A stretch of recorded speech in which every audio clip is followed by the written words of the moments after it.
سپارا دریم رکو سورہ انعام شپاړسم رکو اتمه سپارا دریم رکو سورہ الانعام شپاړسم رکو بسم الله الرحمن الرحیم یا معشر الجن والانس اے جماعتونو د پیریانانو او انسانانو علم یاتیکم رسول منکم آیاتا سخاتل تاسو نه رسولان رانه یقصون علیکم چې تلاوت کوي په تاسو باندې آیات زما آیاتونه وینذرونکم او تاسو یره درکې لقاء یومکم هذا د دې نن ورځې د یرې ملاقات تاسو ير به ویل قالو دی بوای شهدنا علی انفسنا مونږه ګوايو په خپل ځانونو باندې وغرتهم الحیات الدنیا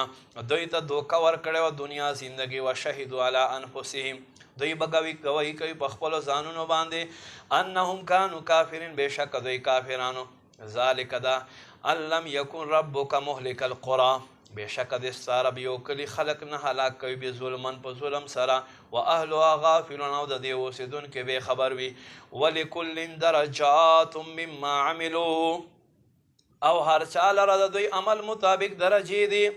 وما ربک بغافل عما یعملون او د ستا رب د دوی عملونو نه بې خبر نه دی وربک الغنی ذو الرحمه اے محبوب د ستا رب بې پروا رحمت وال ان یشاء یذهبکم که د خوښه شي دوی به لرې کړي ویستخلف من بعدکم ما یشاء او نائب به وګرځوي ستاسو په ځای هغه چې د خوښوي کما انشأکم څنګه چې تاسو راپورته کړئ من ذریت قوم آخرین د نورو قومونو په اولاد ګرځولو سره انما توعدون لآت بېشکه تاسو ته کومه واده چې درکړلی شوې ده هغه را روانه ده وما انتم بمعجزین او تاسو نشئ ستړی کولی قل اے محبوبه ورته وفرمایه یا قوم اعملوا اے زما قوم خلقو عمل کوئ علی مکانتکم په خپل ځګي باندې انی عاملون زه خپل کار کوم فسوف تعلمون زر دی چې تاسو پته ولګي من تکون له عاقبت الدار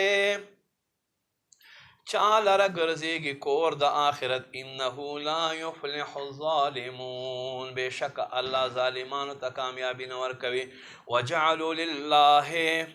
او دوی وګرځول الله دپاره مما هغه څه زرع من الحرث هغه چې دوی ته پټونه هغوی چې دوی ته پټونه والانعام څاروونه میلاویږي نصیبا یوه حصه قالو دوی به وی هذا لله دا حصه د الله د بزامین په خپل خیال کې وهذا لشرکائنا او دا زمونږ بوتانو دی فما کان لشرکائهم پس هغه حصه چې د دوی د شریکانو دی فلا یصل الی الله دا الله ته نه رسي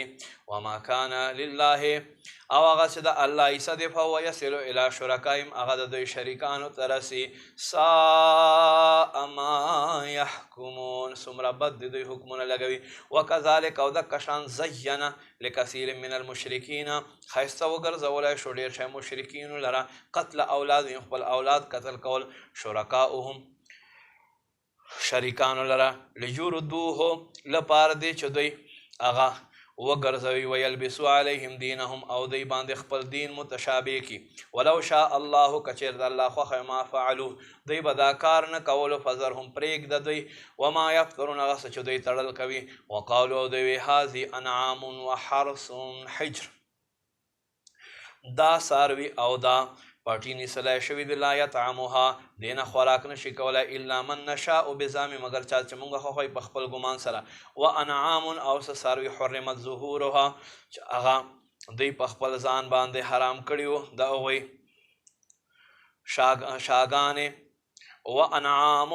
او څه څاروي لا یذکرون هغه چې دوی به نه اخیستلو اسم الله الله نوم علیها په دې باندې افتران علیه په الله باندې دروغ تړلو سره سیجزیهم زر دی چې دوی ته بدله میلاو شي بما کانو یفترون هغه چې دوی دروغ تړي وقالو دوی به ما فی بطون هذه الانعام دا څه چې دی څاروو په خېټه کې دی خالصة لذکورنا دا زمونږ سړو لره خالص حصه دی و محرم علی ازواجنا زمونږ په ښځو باندې دی حصه حرامه و ان یکن میتتن او که چېرته دا به مردارو فهم فیه شرکا بیا به دوی په دې کې ټول شریکانو سیجزیهم وصفهم زر دی چې الله به دوی ته بدله ورکړي د دوی د دې کارونو انه حکیم علیم بېشکه هغه ذات حکمت او علم دی قد خسر الذین قتلوا اولادهم بېشکه تباه شو هغه خلک چا چې خپل اولادونه قتل کړه صفحا बेवकूफ़ी په وجه سره بغیر علم د جهالت لجاتا وحرموا ما رزقهم الله او دوی حرام وګرځو هغه چې الله دوی ته رزق ورکړه افتران علی الله الله په ذات باندې دروغ تړلو په وجه سره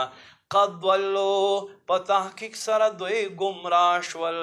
وما كانوا مهتدین او دا خلق نه دی په لاره باندې